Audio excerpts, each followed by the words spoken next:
How to fix A is coming crashing on Steam. So first you want to go to the library, right click on the game, open up the properties window, and then go to installed files and click on verify integrity of game files and wait for this process to finish.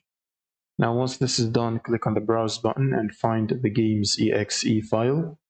Right click on it and open up the properties window again, and go to the compatibility tab and check both of these options right here. Click on apply and OK.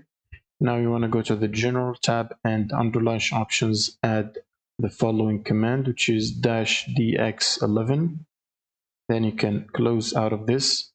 Now you want to close Steam and open up your GPU application. So for NVIDIA, it's NVIDIA app.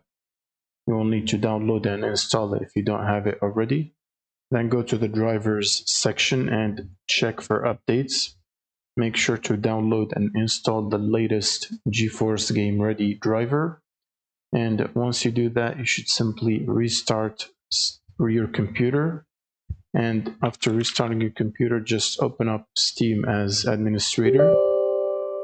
And once you do that, you should simply launch the game, and that should fix the crashing issues. Thank you guys for watching, and subscribe.